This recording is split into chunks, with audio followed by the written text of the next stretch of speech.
So ladies, I titled this message, Discipline. And it's taken for the most part from Hebrews chapter 12, verses 5 through 8.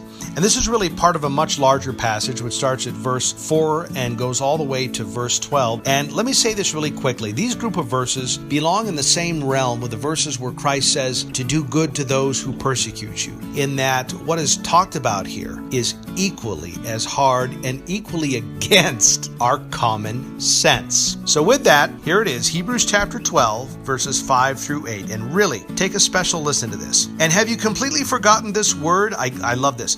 Of encouragement that addresses you as a father addresses his son. For it says, my son, do not make light of the Lord's discipline, and do not lose heart when he rebukes you. Because the Lord disciplines the one he loves, and he chastens everyone he accepts as his son. Therefore endure hardship as discipline. God is treating you as his children. For what children are not disciplined by their father? And if you are not disciplined, and everybody undergoes discipline, then you are not legitimate, not true sons and daughters at all. So, you know what I get from these 4 verses? It's that we are to have a thankful heart, a praiseworthy heart almost, when we're undergoing God's discipline for our disobedience. So that would be equivalent to me grounding you, taking away your keys from the car because you were disobedient. Now, certainly the last thing on your mind at that time would be to praise or thank me, right?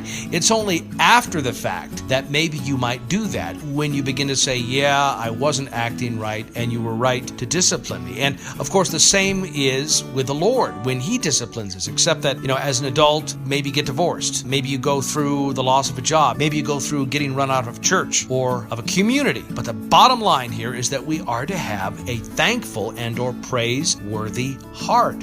And that really, like turning the other cheek, like doing good to those who persecute you, is upside down. It's the last thing you want to do, but it is something you must do. Now, let me just say this really quick. The question arises, how do you know if God is in the discipline? And I think the answer is really simple. If God is in it, in the midst of the discipline, you will be crying out to him for forgiveness and asking that he save you. And I think too, if God is in it, there'll be grace for you. And what I mean by that is that he will sustain you during the discipline. And I take for my example, King David. When he committed adultery with Bathsheba and had her husband killed in order to cover up getting her pregnant, God didn't take away David's kingdom. He maintained him. He sustained him, right? He didn't take away the discipline, but he maintained and sustained David during the discipline. And he will do the same thing with you. And I think also, if God is in the discipline, he will redeem you. Now, David didn't get back his first son born of Bathsheba, but he got another son through her, and that, of course, would be King Solomon. And you might not get your job back, you might not get your marriage back,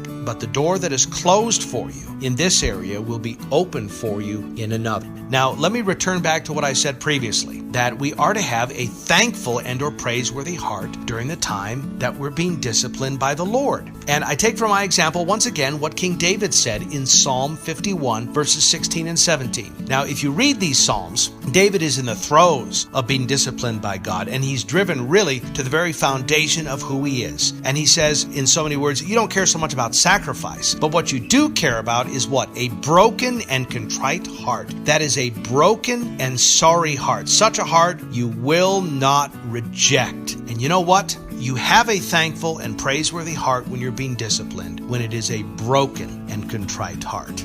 So much of the time we think that a thankful heart is when we say, oh Lord, I praise you for the misery that I have bestowed upon myself through my disobedience towards you. We think that that's what God is after, right? That's the kind of praise he's after. But I don't think so. I think the kind of praise that he's after is not praise in the traditional sense when we're being disciplined. A truly thankful and praiseworthy heart is really a broken and contrite heart. That's the thankfulness. That's the praise that God is truly looking for when you're being disciplined. And let me also say this too. If you can find a stainless steel Parkerized chain, okay? Get a hold of one and lasso these 4 verses and take them with you so that they can't get away from you. So that when you do go through those times of discipline, no matter how horrendous they may be, you can remember what is said here.